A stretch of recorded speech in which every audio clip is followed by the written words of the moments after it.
very much. Same to you. Thank you. Thank you. A real internal war has taken over the backstage of Venezuelan politics.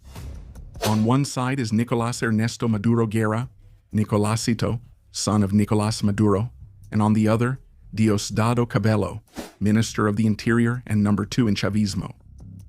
The struggle for power and for the protagonism of the Chavista legacy has turned Venezuela into a powder keg about to explode, with armed militias on one side and dissident Chavista military on the other, further increasing the climate of instability in the country. Adding to this explosive scenario, the United States has intensified pressure on the regime, with the reopening of the American embassy in Caracas expected in the coming days. Life in the barracks. This move may represent not only a diplomatic resumption, but also the establishment of a strategic CIA and FBI base in the heart of Chavismo, making it clear that the next chapters of this crisis will have profound repercussions both inside and outside Venezuela. In this video, we will understand what is behind this internal dispute and how this power struggle could bring about the collapse of Chavismo from the inside out. Welcome to life in the barracks. Diosdado Cabello, being a colonel in the Bolivarian army, has wide access among the military and knows the internal mechanisms of the state machinery deeply. This experience gives him a strategic advantage to co-opt senior officers, offering positions and favors in exchange for loyalty. Over the years, Cabello has built a solid network of influence within the barracks, which allows him to keep the military leadership aligned with the regime, even amid the internal disputes of Chavismo.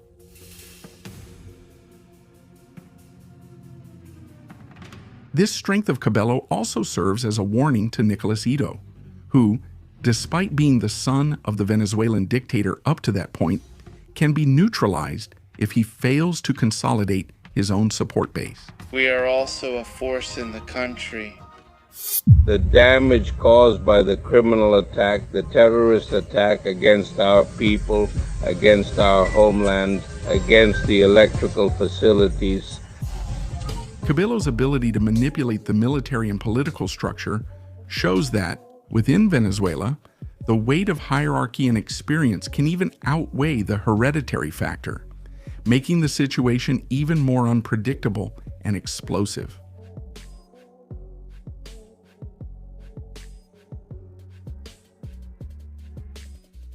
Nicolás Ernesto Maduro Guerra, or Nicolásito, is identified as the political heir of the Chavista regime.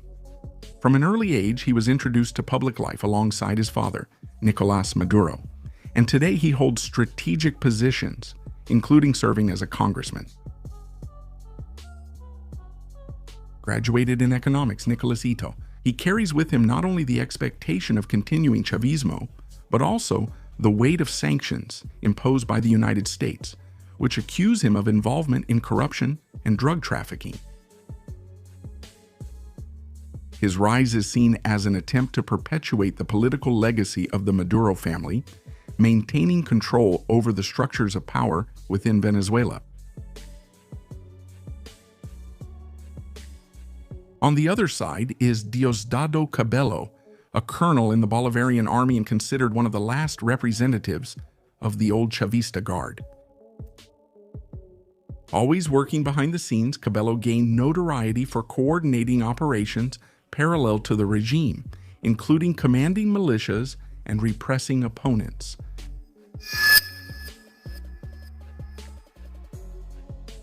His influence made him a key figure in the governments of Hugo Chavez and Nicolás Maduro, consolidating his position as the right-hand man of Chavismo.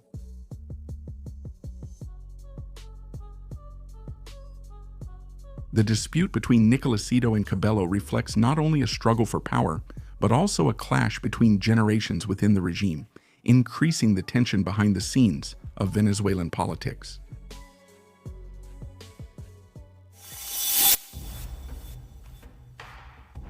In this dispute, Diosdado Cabello has a certain advantage, not only because of his political influence, but mainly because of the fear he imposes and the control he exerts over the barracks and the armed militias known as colectivos.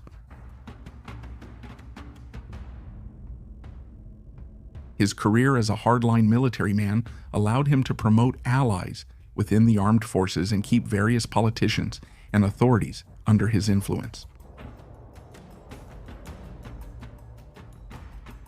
With stints in important positions, such as governor of the state of Miranda, congressman and president of the National Assembly, Cabello consolidated a power network that guarantees him strength and the ability to repress dissidents and opponents. This control over the state and military apparatus makes Cabello a central figure within Venezuela, capable of containing any attempt at internal disruption. However, his image is marked by serious accusations. He is identified as one of the main leaders of the Los Soles cartel, an organization made up of high-ranking members of the Venezuelan armed forces, involved in international drug trafficking and corruption schemes.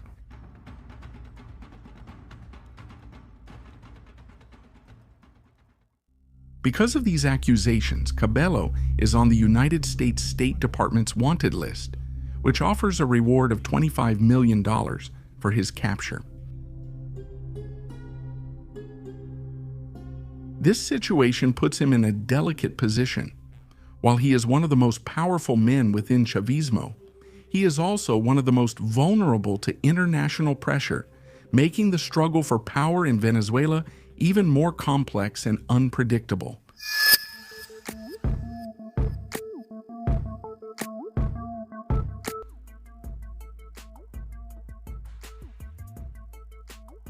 Nicolas Maduro's son basically relies on the political support of his father's most loyal followers and those who have gotten rich at the expense of the Venezuelan crisis. However, this group has been weakening, especially after the fraudulent elections of 2024 and the recent arrest of Maduro, which further shook the support structure of the regime.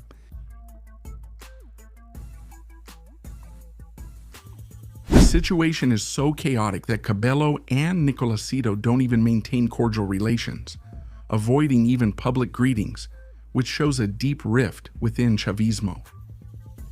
This distancing opens up space for clashes that may go beyond the political field, since Cabello is known for imposing his strength through the collectives, who use violence and intimidation to contain opponents, making the Venezuelan scenario even more explosive and unpredictable.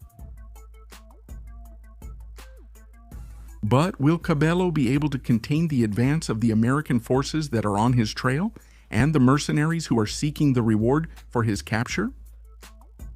The departure of the Cuban military, who acted as bodyguards for members of Chavismo, left the regime even more vulnerable and exposed. Without this external protection, the security network around Cabello weakens, increasing the chances of betrayal within the Chavista ranks themselves. With international pressure growing and the multi-million-dollar reward offered by the United States, the capture of the number 2 of Chavismo seems increasingly close. The current scenario points to a decisive moment on which Cabello's political survival will depend, not only on his ability to keep the military leadership on his side, but also to withstand the tightening siege around him, with the possibility even of Nicolasito handing him over to the United States on a silver platter.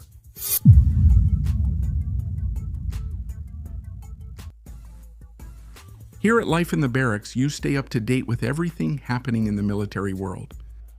Leave your like, subscribe, and watch one of the videos appearing on your screen. Forward fighters, see you next time.